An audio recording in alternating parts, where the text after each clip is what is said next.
आपको ढूँढा है हमने क्वारंटीन और रमज़ान के दिनों में। बड़ा मुश्किल वक़्त है ये लोगों के लिए, पूरी कौम के लिए और पूरी दुनिया के लिए बिल्कुल। एक्चुअली। तो आपका एक तो क्वारंटीन कैसी गुज़र रही थी और उसके बाद अब क्वारंटीन में रमज़ान कैसे गुज़र रहा है? यार क्वारंटीन जैसे मैंने एक अपनी एक उसमें लिखा था एक एक तहरीर थी, उसमें लिखा था कि सुकून के नाम से। मेरे लिए टू बी ऑनेस्ट पर्सनली अगर मैं देखूँ तो मेरे लिए अच्छा है, मुझे अच्छा लग रहा है। जो एक much needed time with yourself in isolation I had finally had time to write, spend time with my family, my children, like never before. However, we come from हम आते हैं एक privileged जगह से, लेकिन वो लोग जो हैं जो जिनके पास ये फैसिलिटीज नहीं है, ये घर में 5-5, 6-6, 7-7 लोग रह रहे हैं, उनके लिए गरीब लोगों के लिए बहुत मुश्किल है और उनके लिए फिर हम जो है एलिज़ाबेथ फाउंडेशन को राशन घर पहुंचाने का भी एक काम कर रही है। बिल्कुल, आपने सही बात की कि when we speak about quarantine and how it's treating us, we are speaking from a space of extreme privilege और या पूरी कौम में अल्लाह का शुक्र है कि फिलैंथ्रोपी का स्पिरिट बहुत ज़्यादा है और राशन लोगों को मिल रहा है। लेकिन राशन के अलावा देयर इज़ मतलब इकोनॉमी तो शैटर हो गई है ना बिल्कुल, एक आम आदमी की भी और हर एक की भी। But as a musician I mean इस बात से शुरू करते हैं कि wouldn't isolation be part of your life anyway? I mean creative दिमाग तो फिर आइसोलेशन ही ढूँढता है ना? That's a good question. मेरा दिमाग तो हाँ, ढूँढता है। मैं ज़रा तन्हाई पसंद ही हूँ हुँ, और जब भी किसी क्रिएटिव स्पेस में जाना पड़ता है या कुछ ऐसा बनाना पड़ता है, तो मेरी जो बेसमेंट है घर के नीचे, वो इसीलिए डिज़ाइन की गई है कि हाँ, बिल्कुल साउंड प्रूफ और हुँ। कोई आ जा नहीं सकता and I just sit here and I right. उससे बगैर बगैर एक तो लिखा नहीं जाता क्रिएटिव कोई भी क्रिएटिव अमल के लिए आपको तन्हाई चाहिए होती है। तो मैं तो पहले भी एक तरह से सिवाय उन औकात के जब बाहर जाना पड़ता था ऑफ कॉन्सर्ट्स के लिए, कोर्स। इवेंट्स के लिए, ट्रैवल करना पड़ता था, तो मैं ज़्यादातर आइसोलेशन ही होता। हुँ, बाकी हमारे घर में एक बेचारा वो दानियाल वो जब आया अमेरिका से, तो वो उसको 14 दिन के लिए अकेले कमरे में बंद होना पड़ा। हुँ। वो उसमें उसके अंदर उसने गाने भी बनाए और अपने फैन से इंटरैक्ट किया, कुछ नई जी, चीज़ें हमने उसने भी देखे डिस्कवर की। हमने देखे वो बहुत देखो अच्छे बात ये गाने है कि बनाए हैं, बहुत अच्छे गाने दानियाल ने बनाए और एक सवाल मैंने दानियाल को पूछा था उन हाँ, गानों के दरमियान कि भई आपकी कमीज़ किधर है? जिसपे उन्होंने जवाब दिया कि मेरा जिस्म मेरी मर्ज़ी कि ये सही applies to both men and women. Hania is doing a great job and very talented, of course. और Yeah, क्वारंटीन में तो उनको ऑब्वियसली yeah. जाना पड़ना था। तो Ali how has the day changed for you? Because वही हमने बात की म्यूजिशियंस, क्रिएटिव कोई भी लोग हों, वो आइसोलेशन तो वैसे ही माँगते हैं। बट अब आपके बच्चे भी घर हैं और आयशा भी हैं और साथ माँ-बाप का भी घर है और दानियाल भी है। तो I mean how has life changed in quarantine? What are the things that you weren't doing before and that you are happily doing now?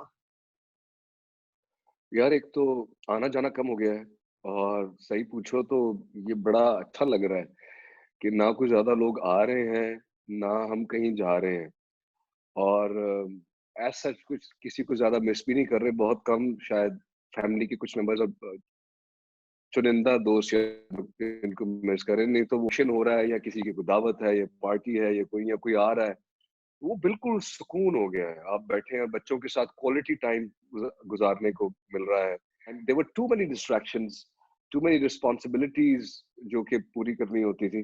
अब उससे कम होके सिर्फ मैं ये कहूँगा कि एक बेसिक लाइफ हो गई है, जो कि ये एक डिबेटेबल चीज़ है जिस पे सबको सोचना चाहिए कि फिर आपको इंसान को सोचने का ये मौका मिलता है कि जिन चीज़ों के पीछे आप इतना भाग रहे होते हैं, हर वक़्त तो इतना स्ट्रेस ले रहे होते हैं, रोज़ाना 10-10, 12-12 घंटे, वो कितनी ज़रूरी है इंसान के लिए, उसकी खुशी के लिए, पीस ऑफ माइंड के लिए।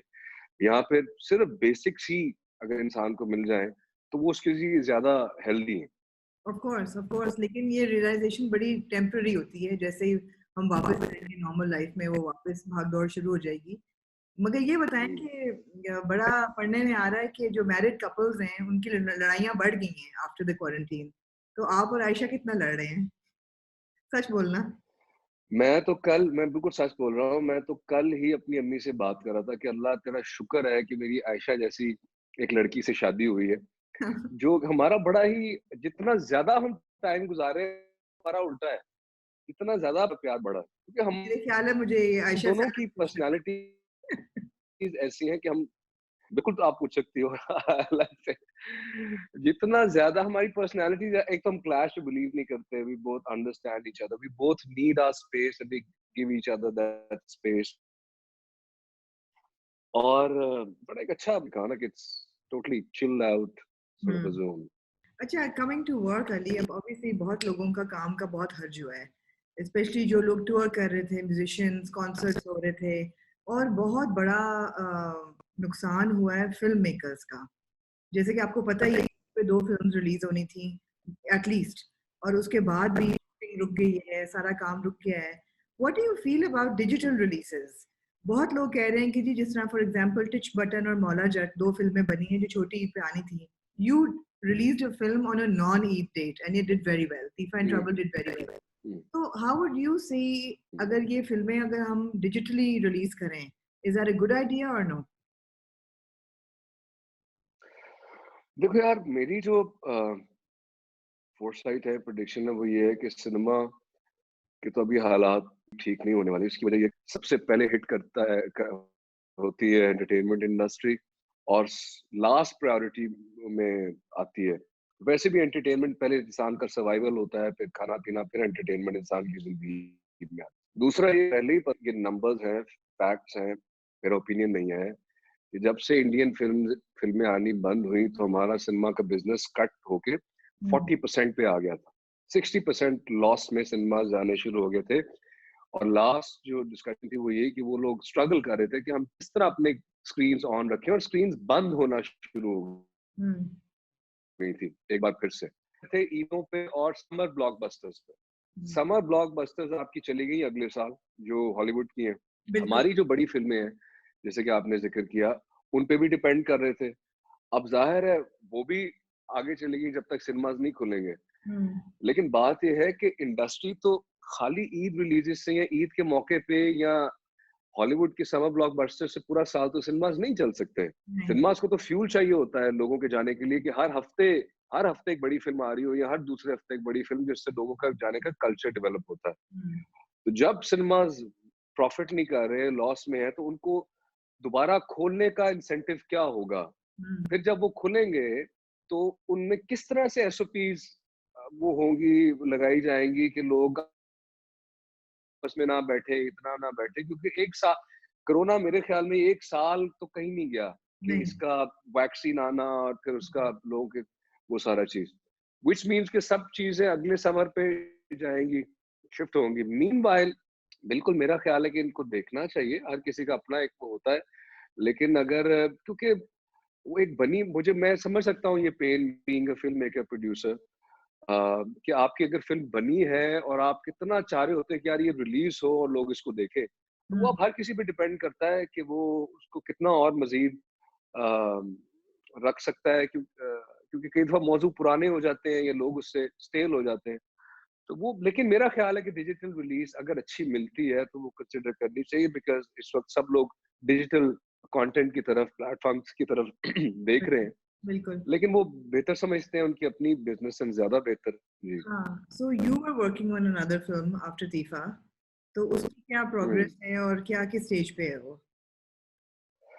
देखिए तीफा पार्ट 2 उसकी कहानी तो लिखी हुई है। Hmm. अब उसको डेवलप करके हमने शूट पे जाना था इस साल, नहीं जा सकते। हमें नहीं पता कि इस साल शूटिंग हो भी सकती है कि नहीं हो सकती है। Hmm. किसी क्रू की किसी बंदे की जान क्यों हम रिस्क में Hmm. एक बंदे से सबको हो सकता है। फीफा के अलावा 2 और सब्जेक्ट्स हैं जिन पे काम हम लोग कर रहे थे। Hmm. अब ज़ाहिर है वो अगले साल पे जाएँगे, शूटिंग अगले साल कर सकेंगे, तो आप समझ लें कि 2021 के आखिर से पहले तो कुछ रिलीज़ करना मुश्किल होगा, मुश्किल है। In all practical sense. लेकिन मैं अपने आप को लकी इसलिए कंसिडर करता हूँ कि मैं चूँकि प्राइमरीली एक सिंगर सॉन्ग राइटर म्यूज़िशियन हूँ पहले, Hmm. तो गाना बनाना और रिलीज़ करना वो एक ज़रा आसान चीज़ होती है कि आपने बनाया।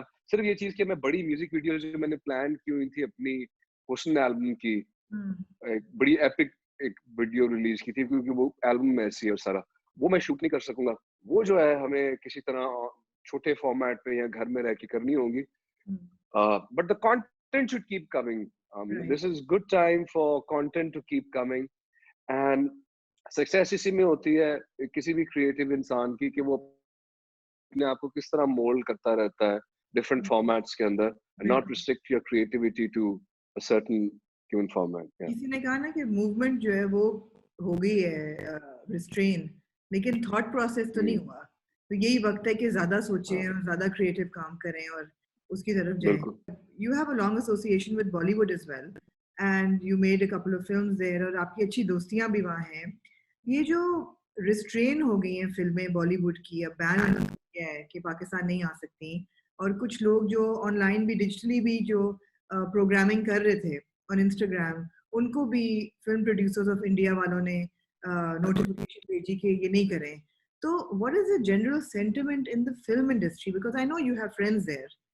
what is general sentiment? Do they want to have associations with Pakistan, or are they happy going towing the government's line? Because आपको भी पता है, मुझे भी पता है, सब पॉलिटिकल है ये तो। हाँ, मेरी दोस्तों से उसी दिन बल्कि बात हुई थी, वहाँ पे जो है उनका इंडस्ट्री से ताल्लुक है, बड़े डायरेक्टर्स हैं, एक्टर्स जो भी हैं, तो वो यही उनका ये है कि यार हम करना चाहते हैं लेकिन कर नहीं सकते।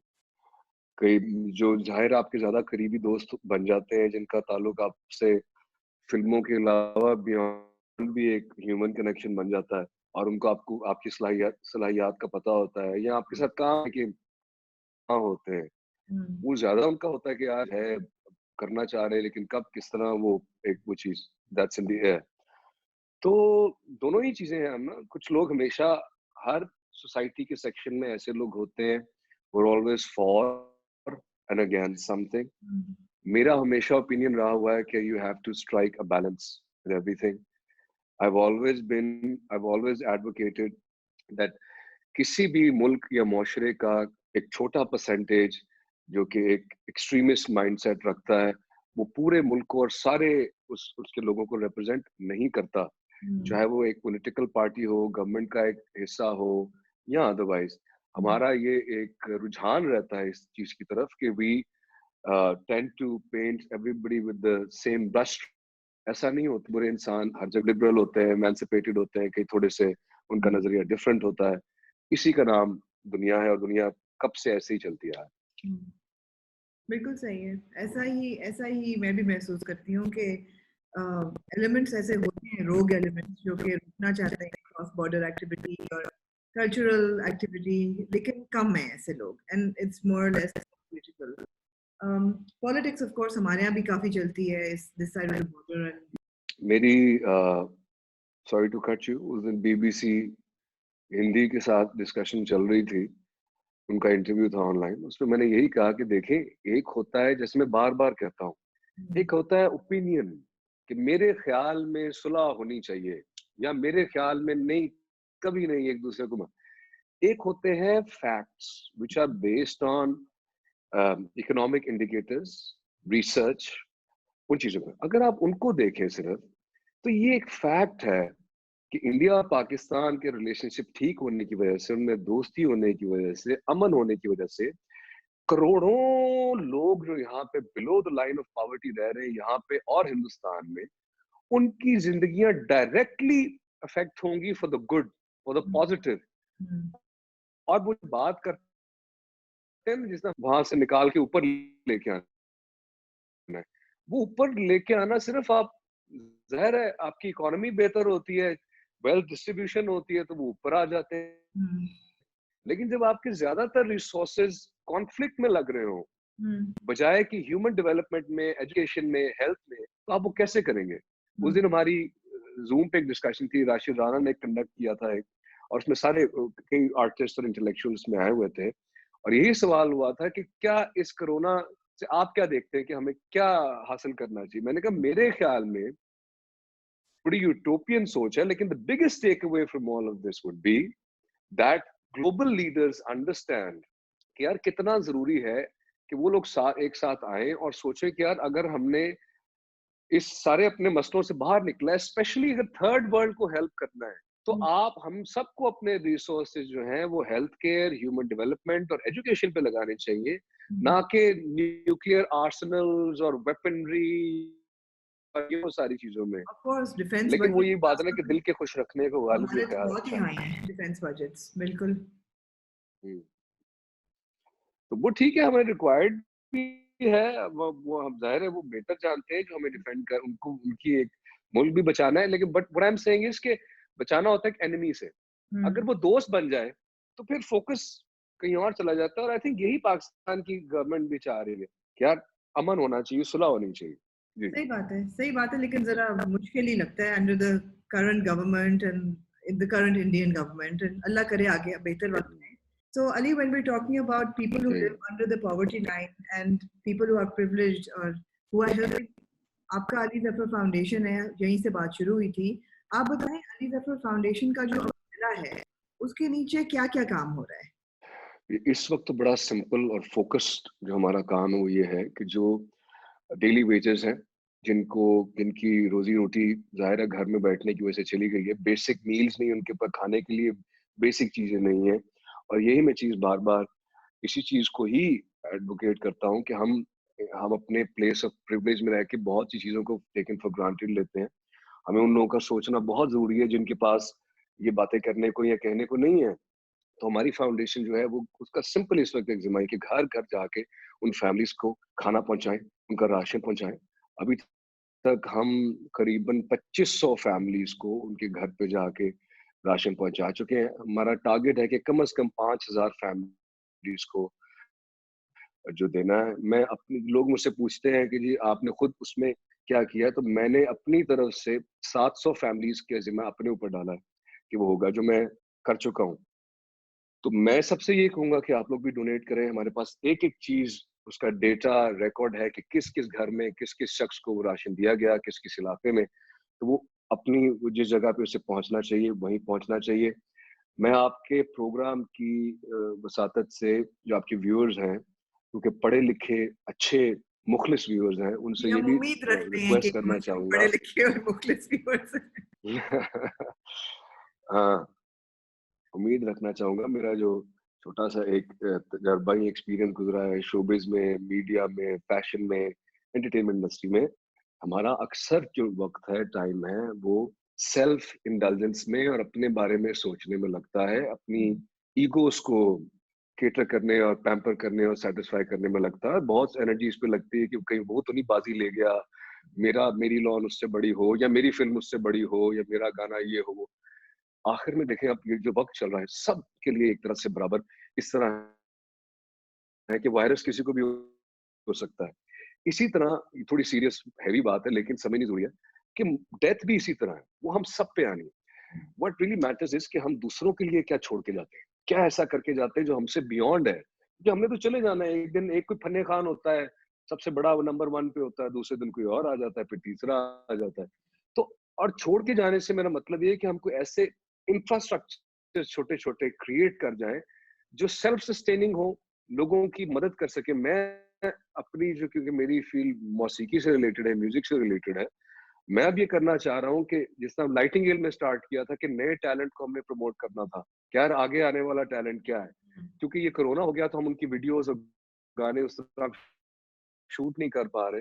हम्म, लेकिन मैं एक ऐसा इंफ्रास्ट्रक्चर बनाना चाह रहा हूँ जिसमें जो हमारे गरीब गरीब म्यूजिशियंस हैं, उनको किसी तरह से वो चीज उनका चलती रहे, काम चलता रहे, उनको पैसे आते रहे, और वो उस चीज पे, तो इस चीज पे अब काम कर रहा हूँ। सो मैं और ये बिल्कुल नहीं कह रहा कि मैं आपसे, देखिए जी मैं कितना अच्छा हूँ, मैं ये नहीं कह रहा। ये हम्म, हम्बल कैपेसिटी में हम सबको करना है, ये हमारी बेसिक जिम्मेदारी है, इसमें कोई बड़ाई या वाह वाह करने वाली बात नहीं है। हम्म। सबसे ये रिक्वेस्ट करूंगा कि this is the moment to reflect, और आपस में बैठ के बातचीत किया करते हैं। अच्छी तरह एक छोटी सी इंडस्ट्री है, और चाहे वो सेलिब्रिटीज हो, मीडिया हो, पॉलिटिशियंस हो, या कोई भी हो, let's all work together for a common good. Absolutely, let's all that's work it. together. We have to stay positive in this time and we have to stay optimistic या कि ये वक्त लगेगा, टाइम लगेगा, लगेगा। मौसीकार होते हुए कोई आपके जहन में कोई ऐसा गाना आए जो इस वक्त को डिस्क्राइब करे, ये जो गुजर जाएगा हम सोचेंगे कि अली जफर कहते थे कि ये गाना था इस वक्त का जो कोरोना के और क्वारंटीन के नाम हुआ।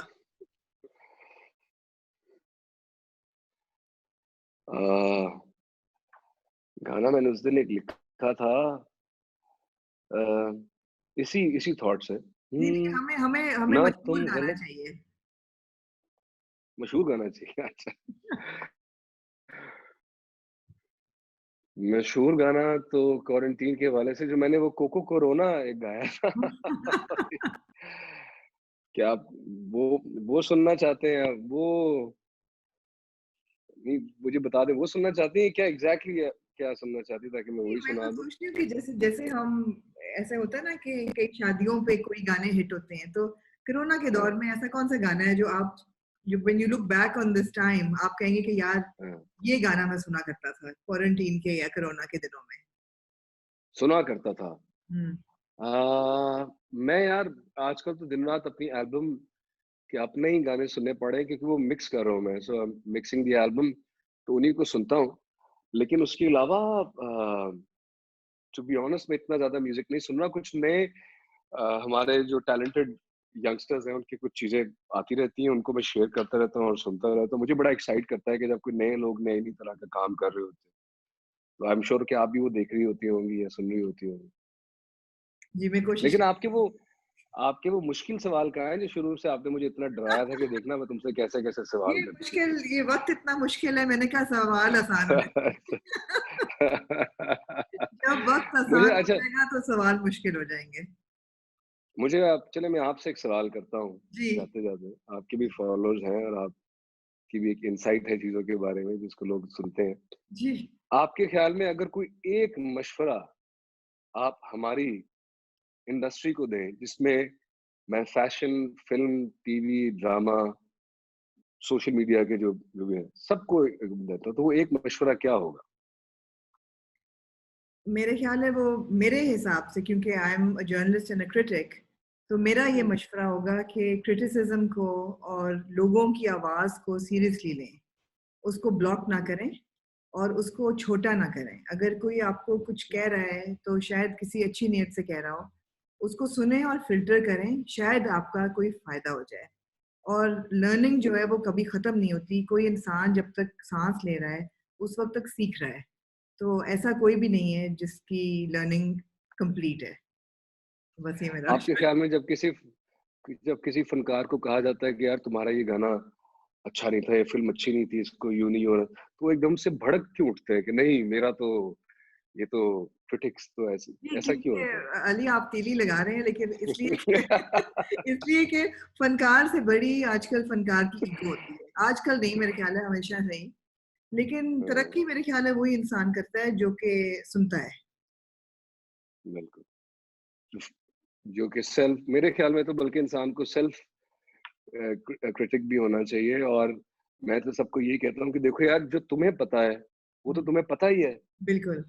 उसका जब कोई तुम्हें कुछ बता रहा है, तो आप सुकून से उसको चुप करके सुन लें कि हाँ और उसमें से अगर लगता है कि हाँ यार ये चीज़ मेरे लिए फ़ायदेमंद है, नेक्स्ट टाइम मैं इसको देखूँगा तो उसको अप्लाई कर लें। जी, जो बिल्कुल। आपकी समझ को नहीं लग रही थी कि नहीं यार ये ज़्यादती है या ये बात मुझे नहीं समझ आ रही, उसको बेशक वो कर दें।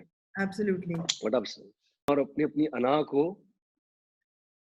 कम से कम कर दें, ज़ीरो करनी तो बड़ी मुश्किल होती है, हाँ, लेकिन सभी लोग आई हाँ, जब गेस। तक इंसान है तो अना ज़ीरो नहीं हो सकती लेकिन कम कर दें हुँ, एब्सोल्युटली। थैंक यू सो हुँ। Much for your time although आजकल टाइम ही टाइम है लेकिन आप मसरूफ़ हैं। अब देखते हैं अल्लाह करे कि इस ये भी कोरोना मेरी लाइन है, क्वारंटीन के बाद ये भी मेरी एल्बम निकल आए। हाँ, बस एल्बम ईद के बाद इंशाल्लाह या ईद पे या ईद के बाद और वो मज़े की एल्बम है, सुनना और बताना नहीं, कैसी है। सुनेंगे बिल्कुल और आप कह रहे हैं कि आप आइसोलेशन एन्जॉय कर रहे हैं, लेकिन मैं तो ख़ैर कराची हुँ। में हूँ, आप लाहौर में हैं।